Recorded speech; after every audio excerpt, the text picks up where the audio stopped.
Hello everyone, welcome back to the channel. My name is Andre and I'm your book reviewer, book reader, book commentator, whatever you want to call me, bookworm. And today we have another book review and we're going to be reviewing Blood of the Mantis by Adrian Tchaikovsky. For the ones that are like, what the hell is he talking about? Blood of the Mantis is the third book of the series called Shadows of the Apt by Adrian Tchaikovsky. Shadows of the Apt is a 10-book fantasy series, and I know that you've heard Adrian Tchaikovsky a lot of times associated with science fiction because he has a lot of good books in the science fiction realm, but this is actually an epic fantasy series. And this was actually his debut series. I have read and reviewed the first two books in this channel, Empire in Black and Gold, and the second one, which is called The Dragonfly Falling. You can check out through the thumbnails or just click the cards, go through the list, you'll find it. But so what do we know about Blood of the Mantis? Well, not much. This book was published in 2009. On Goodreads, it has just over 5,000 ratings, which is not much considering it's been 15 years, and the average score it has is a 3.97 out of 5, which again does not bode well for the review, but we shall see what I think. But of course, before we jump into the review, we have the usual housekeeping items. So the first one is the synopsis. I'm going to read through the synopsis narrated. If you don't want to hear anything about it because it might contain spoilers, then just skip to this timestamp and you'll be able to not listen to it and jump into the actual review. Otherwise, stick around and let's hear it. Driven by the ghosts of the Darakion, a chaos has tracked the stolen shadow box to the marsh town of Jeris, but he has only days before the magical box is lost to him forever. Meanwhile, the forces of the Empire are mustering over winter for their great offensive, gathering their soldiers and perfecting their new weapons. Stenwald and his followers have only a short time to gather what allies they can before the Wasp armies march again, conquering everything in their path. If they cannot throw back the Wasps this spring, then the Imperial black and gold flag will fly over every city in the lowlands before the year's end. In Jeris begins a fierce struggle over the Shadow Box as lake creatures, secret police, and renegade magicians compete to take possession. If it falls into the hands of the Wasp Emperor, however, then no amount of fighting will suffice to save the world from his relentless ambition. Alright, synopsis out of the way. The second thing is just look at the scores that I gave the first two books, just so we have an idea where this series stands so far. As you can see, from the first book to the second, there was a slight increase, and I think the major weakness about this book was really the characters, because especially in the first one, the second one not so much, but there was this kind of telenovela drama happening that didn't really vibe with me. Of course, you might like it, but that was just my general opinion about it. Aside from that, everything else stayed quite stable, quite strong, so let's see how this third book compares to that. Starting with plot, our first category, which is actually starting on the bad side of the book. How can I explain it? The plot itself wasn't bad, it was just pointless. We see our main characters once again, and I say this because this has happened in the first two books, and if we see this repetition, it kind of doesn't bode well, although I can still forgive it.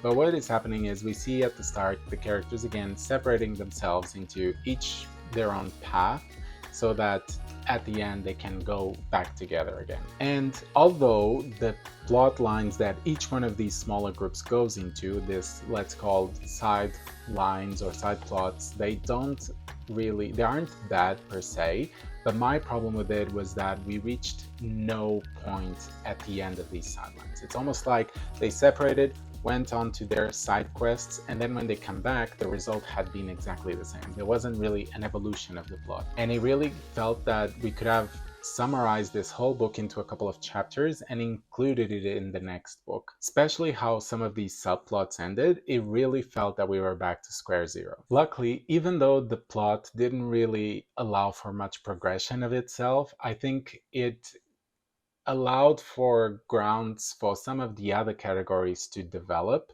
and luckily that was a positive point of this category, but I'll explain that further. For now, let's just say that this category, plot, deserves a 2 out of 5. Moving on to the character category, I think if the plot isn't moving much, then at least let the characters develop, since they don't have to constantly be chasing the plot and whatever the plot makes happen to them. This allows for the characters to at least develop a bit, and I'm basing this more or less off Wheel of Time. For example, the slog, even though not much in terms of plot is happening, we do see a lot of character development in that time. However, this didn't really happen in this book. They kinda stagnated like the plot did, and this is huge because I saw how the plot could create struggle points in the characters or between characters as well.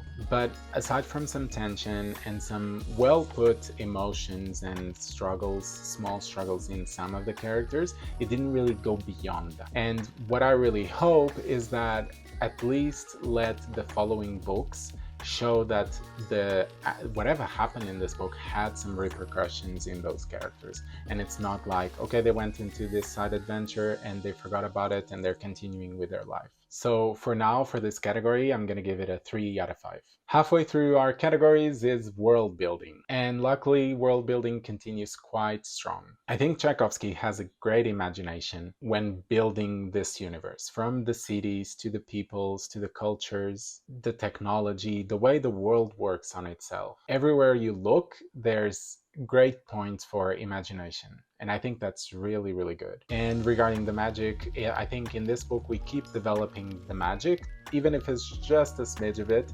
That allows us to at least develop a bit that magic system and try to understand more how the world works. So that is a positive. And I think one of the good things is that we also have in this book some developments in terms of world building that kind of compensate for the lack of plot or the lack of character development. I don't want to talk too much about it because spoilers, but I do like some like mentions and some box mentions that I don't want to say anymore, but I think those have a great potential for future books and whatever will happen then. So let's hope that is actually developed in the next books, but for now, for this category, I'm gonna give it a 4 out of 5. Moving on to writing style, I think this category was probably the most stable throughout the whole book. Adrian Tchaikovsky's style is quite robust, direct, not too many flowery descriptions, it's straight to the point. And I think the pacing is also quite good, despite we don't have really a plot per se, but the action that is scattered throughout in the several scenes that exist was well done and it was well positioned. However, I also need to say that because the book was a bit plotless in the sense that there wasn't anything moving the main plot of the series forward, I did feel a bit bored because the stakes weren't as high. There weren't anything very surprising that would make me go, oh my god, this changes the whole perspective of the world or whatever I thought will happen. So because nothing was that amazing, let's say, it kind of threw me off a bit of the book and it took me a bit to read it. But I must admit, that part is also partially in the enjoyment category. I think my hopes for the next book in regards to this category, to the writing style, is that he is able to describe a bit better the apts and that distinction between being apt and magic and all those different systems, but also just a bit better on the descriptions on not really cities or peoples, because that I think was quite good, but the in-betweens, because there seems to be a bit of a vagueness when it comes to that. But so for now, this category, it's a 4 out of 5. And finally, our last category, which is enjoyment. Did I enjoy this book? More or less. Like I said, this feels like a very long book, even though it's actually the shortest so far. And I must admit, it took me longer than it should have to read this book. And because the only thing that was driving me to read it was the world building, then I was kind of finding excuses to read other books instead and just leave this for a bit later. So for this category, I'm gonna sit right in the middle and say that I'll give a 3 out of 5.